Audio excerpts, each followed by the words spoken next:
Welcome to easy to learn YouTube channel. और आप सभी का स्वागत है हमारी पहली वीडियो के अंदर। इस पहली वीडियो में बहुत ही अच्छे टॉपिक पे हमने ये वीडियो बनाने को सोचा, और इसलिए हम एक बहुत अच्छी पोएम जो है आपकी क्लास 10th की डस्ट ऑफ स्नो, जो आपकी फर्स्ट पोएम है, उस पर हमने सोचा कि पहली वीडियो बनाते हैं। तो आज हम पहली वीडियो ला चुके हैं जो आपकी पोएम डस्ट ऑफ स्नो पर है, जो कि बहुत अच्छी पोएम है और उससे आपको बहुत कुछ सीखने को मिलेगा।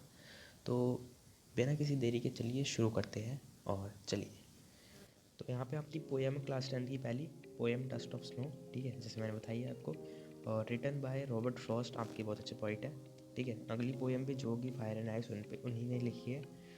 तो सबसे पहले हम जो है इसकी समरी आपको बताएंगे कि समरी से थोड़ा एक अच्छा आइडिया लग जाता है चैप्टर के बारे में।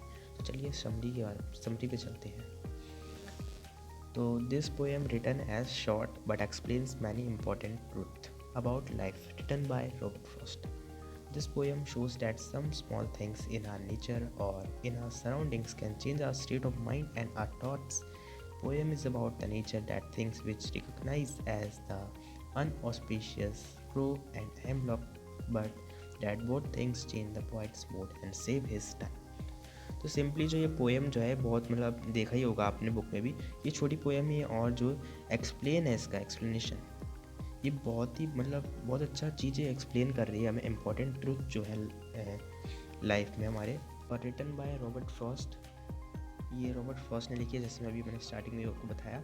और दिस पोएम शोज, ये पोएम जो है शो करती है कि जो छोटी छोटी चीज़ भी होती है हमारी लाइफ में चेंज ला सकती है। जो हमारे सराउंड में चीज़ें होती हैं, तो आपके स्टेट ऑफ माइंड में भी चेंज ला सकती है, और हमारे थॉट्स में भी, ठीक है। कई बार ऐसी चीज़ होती है, जैसे कि हम देखते हैं कि हमारा आसपास, जैसे कभी हम जैसे हम कभी सैड होते हैं, तो अक्सर हम नेचर की ओर जब जाते हैं ऐसे वक्त में, तो हमें एक अलग तरीके का मतलब हमें थोड़ा गुड फील होता है। जैसे आपने देखा होगा, जैसे कभी आप जैसे रिवर साइड जाते हैं, या फिर कभी हम वाटरफॉल, आपने झरने के पास जब ये आते हैं, तो जब इसकी जो आवाज़ आती है, साउंड आता है, और एक फ्लो जो होता है, उस टाइम में जो नेचर का जो हमारा एक्सपीरियंस होता है, वो एक अलग लेवल का होता है। उस टाइम हमें बहुत मतलब एक टाइप से, अगर हम सैड हो या फिर हम बहुत बुरा हमें किसी बात से लग रहा हो, तो उस टाइम से हम एक अच्छा फील करते हैं, गुड फील करते हैं, जब हम नेचर के साथ जाते हैं। तो इससे भी हमें कई बार हमारी लाइफ में ऐसी छोटी मोटी जो इंसिडेंट भी होते हैं, इनसे भी हमारी लाइफ में बहुत चेंज आता है, ठीक है। तो ऐसी पोएम में भी जो है नेचर के बारे में, ठीक है, नेचर में जो कुछ ऐसी चीज़ें होती है जिन्हें हम अनऑस्पिशियस भी मानते हैं, कुछ ऑस्पिशियस मानते हैं। तो इसमें जो क्रो है और हेमलॉक है, इन दो चीज़ों का जो है इसमें यूज़ करा गया है इस पोएम में, अनऑस्पिशियस, ठीक है। और ये एक पोएट के साथ एक इंसिडेंट हुआ था, ठीक है, जिस टाइम वो उनका मूड बहुत ख़राब था, ठीक है। तो तो यही बताया गया है कि एक क्रो और हेमलॉक से वो जो अनऑस्पिशियस माना जाता है सोसाइटी में हमारे, एज द अनऑस्पिशियस जो रिकोगनाइज है सोसाइटी में हमारे, ठीक है, कि उस चीज़ की वजह से जो है उनका मूड में चेंज आता है, और उनका जो आधा समय, जो आने वाला समय है, वो बच जाता है ख़राब होने से। तो ये बहुत मतलब इस पोएम में बताया गया है कि कैसे हम नेचर में जो हम बहुत सी ऐसी चीज़ें जिन्हें अनऑस्पिशियस मानते हैं, लेकिन वो हमारी लाइफ में भी चेंज ला सकती है, या फिर बहुत सी ऐसी चीज़ें नेचर में जिनसे हमारा स्टेट ऑफ माइंड चेंज हो सकता है। ओवरऑल आपको जो है इसका पोएम का एक आइडिया लग गया है कि पोएम में क्या बताया गया है, ठीक है। तो इस अब हम थोड़ा इसका वर्ड मीनिंग्स जो पोएम में यूज़ हुए हैं उसको हम देख लेते हैं, ठीक है, जो कि इम्पोर्टेंट है, ठीक है। तो वर्ड मीनिंग आपके द मैनर, जिसको हम हिंदी में तरीका बोलते हैं। डस्ट वेरी स्मॉल पार्टिकल, धूल। शोक होता है मूव, हिलाना, हिलना जो बोलते हैं आप, जैसे बर्फ जब गिरी थी, तो आप पोएम में पढ़ेंगे अभी, ठीक है।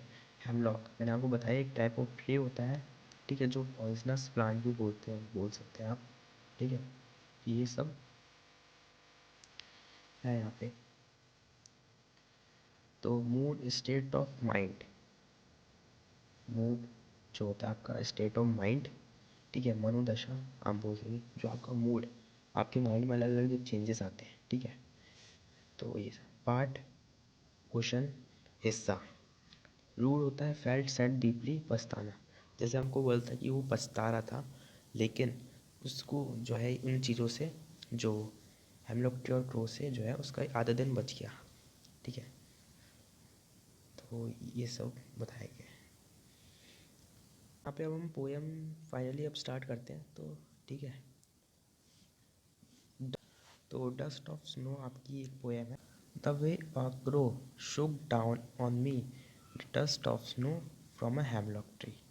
ठीक है, तो ये सिंपली वही बोल रहा है कि जो है सिंपली जो है एक मतलब यहाँ पे शुरू हो रही है कि जब पॉइंट उदास थे, जब वो उदास थे, ठीक है, तो ऐसे ही जो एक पेड़ के नीचे जो हेमलॉक ट्री है वहाँ पे थे, और एक क्रो उस पर बैठ रखा था पेड़ पे, और जो स्नो जो थी उस पेड़ पे, तो वो जो है क्रो से जो है, क्रो की वजह से क्या हो जाती है, वो गिर जाती है स्नो, और वो डस्ट ऑफ स्नो जो है उस पर जो है पॉइंट पे, वो पॉइंट पे गिर जाती है। ठीक है, जिससे कि उस पर एक बहुत बड़ा उसके मूड में जो है चेंज आता है। ठीक है, जो हम आगे देखते हैं। Has given my heart a change of mood, has given my heart a change of mood and saved some part of a day I had rued. तो जैसे मैंने यहाँ पे बता ही रहे हैं कि हैज़ गिवन, कि जिससे कि जो है इस जो ये इंसिडेंट हुआ कि जैसे क्रो से जो है, क्रो के वजह से एक डस्ट ऑफ स्नो पेड़ से गिरी, हेमलॉक ट्री से। ठीक है, पेड़ ट्री से गिरी, और वो डस्ट ऑफ स्नो से जो है एक मतलब चेंज आ गया, उसके जो पॉइंट थे उनके मूड में चेंज आ गया, उनकी मनोदशा जो है, पूरा जो स्टेट ऑफ माइंड है बदल गया, जिससे जो है उनका आधा दिन जो है जो ख़राब होने से बच गया। एंड सेव, जो लास्ट लाइन में बोला है, for day I had rued. ठीक है, क्योंकि वो पछता रहे थे किसी वजह से वो दुखी होंगे, तो उस दुख से अपना पूरा उनका दिन खराब हो सकता था। तो ऐसे इस इंसिडेंट की वजह से उनका जो है पूरा दिन जो है बदल गया। ठीक है, आने वाला समय जो है बच गया। ठीक है, अब ये पोएम सिर्फ इतनी नहीं होती। ठीक है, पोएम में ये बताया गया है कि कई बार हमारे समाज में हम मानते हैं कि कुछ अनऑस्पिशियस चीज़ होती है, लेकिन कई बार तो उन अनऑस्पिशियस चीज़ से भी हमें ऑस्पिश बहुत सारी जो है खुशियाँ भी मिल जाती है। जैसे इस पोएम में हुआ है कि क्रो को, जैसे आपको पता ही होगा कि क्रो को जो है एक अनऑस्पिशियस माना जाता है, क्योंकि जैसे आपने कई बार अपने बड़े बूढ़ों से सुना होगा कि कई बार जो है घर के ऊपर अगर कौवा जो काँव काँव करता है, तो उसको भी जो है अशुभ होने का कोई संकेत होता है। ऐसा आपने हमेशा सुना होगा, आपके घर में कोई लोगों ने बोला होगा आपको। ठीक है, और एक हेमलॉक ट्री भी तरह का ट्री होता है, जिसे पॉइजनस प्लांट आपने बताया था मैंने। ठीक है, जो कि वो भी जो है एक अनऑस्पिशियस माना जाता है सोसाइटी में। तो ये दोनों एक अनऑस्पिशियस जो है चीज़ें मानी जाती हैं हमारी सोसाइटी। बट इन्हीं अनऑस्पिशियस चीज़ें से जो हमारे पोएट है, जो उनको खुशी मिली, ठीक है, जो पहले दुखी थे उस वजह से। तो ये सब चीज़ हमें इस पोएम से पता चलती है कि किस तरह नेचर में भी जो छोटी मोटी चीज़ें होती हैं, छोटी बड़ी जो भी चीज़ें होंगी, उनसे हमें कहीं ना कहीं किसी तरीके से खुशियाँ मिलेगी। ठीक है, तो ये बहुत अच्छी पोएम है, रॉबर्ट फ्रॉस्ट जी ने लिखी है यहाँ पे। ठीक है, उम्मीद है आपको बहुत एक्सप्लेनेशन समझ में आया ही होगा, और समरी से भी आपको एक अच्छा आइडिया मिल जाएगा। उम्मीद है आपको पोएम पसंद आएगी। तो यहाँ पे अब हमने पोएम को बहुत अच्छे से पढ़ लिया है और समझ लिया है, तो इसी के साथ अब हम थोड़े कुछ इसके क्वेश्चन देख लेते हैं। तो व्हाट, क्वेश्चन नंबर फर्स्ट जो है, what made the poet change his mood. ऐसा क्या चीज़ होता है जिससे पोएट का मूड चेंज हो जाता है, जब वो दुखी होता है तो उससे ऐसे क्या चीज़ हो जाती है, कैसा इंसिडेंट क्या होता है जिससे उसका मूड चेंज हो जाता है। ठीक है, तो इसका आंसर तो आप बहुत आसानी से जानते हैं कि स्टार्टिंग में पोएम के आपने ये पढ़ लिया है कि जैसे क्रो होता है, उसकी वजह से जो है डस्ट ऑफ स्नो पे गिर जाती है पोएट पे। ठीक है, हेमलॉक ट्री पे जो होती है डस्ट ऑफ स्नो, जो क्रो की वजह से गिर जाती है पोएट पर, तो उससे उसका एक स्टेट ऑफ माइंड में चेंज आता है। ठीक है, उसके मूड में जो है चेंज आ जाता है। तो ऐसे एक शॉर्ट आंसर आप इस पर लिख सकते हैं। सेकेंड है, what type of plant a hemlock tree.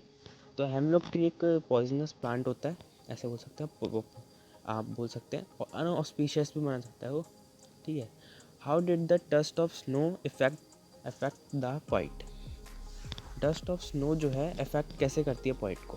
तो डस्ट ऑफ स्नो से सीधा सीधा यही होता है कि पोइट का जो मूड होता है उसमें चेंज आता है, ठीक है। वेरी शॉर्ट में हम इतना ही लिख सकते हैं, ठीक है। तो यही चेंज होता है कि मतलब उसके मूड में ही चेंज आता है। तो यहाँ पे अब लास्ट 4 जो क्वेश्चन है, मैं चाहता हूँ कि आप इसका आंसर कमेंट करें। मैं बता देता हूँ इसका क्वेश्चन का मतलब, what did the poet think of the day before the fall of the dust of snow. जो है ईजी है। तो क्वेश्चन में वही बोल रहा है कि जो बर्फ़, जो डस्ट ऑफ स्नो थी उस पर गिरने से पहले, पॉइंट पे गिरने से पहले पॉइंट का जो कैसा था दिन, कैसा था उससे पहले पॉइंट का दिन, ठीक है। तो फाइनली हम अब इस वीडियो को एंड करने के उस पर आ चुके हैं। तो उम्मीद है आप सभी को वीडियो पसंद आई होगी। अगर आपको वीडियो पसंद आए तो आप लाइक कर सकते हैं और शेयर कर सकते हैं अपने दोस्तों के साथ। और अगर आपको कोई भी डाउट है तो आप बिल्कुल कमेंट कर सकते हैं। और अगर कोई भी नया टॉपिक आप चाहते हैं कि हम लाएं इंग्लिश पे, तो आप जो है कमेंट कर सकते हैं। और साथ ही हमारा जो टेलीग्राम ग्रुप है आप उसको भी ज्वाइन कर सकते हैं। उसका भी लिंक डिस्क्रिप्शन में हम दे देंगे, ठीक है। जिसमें कोई भी न्यू अपडेट होगी चैनल पे न्यू, तो हम आपको उसमें दे देंगे, ठीक। सो मिलते हैं फायर एंड आइस पोएम जो होगी आपकी नेक्स्ट, उसमें मिलते हैं। तब तक के लिए गुड बाय।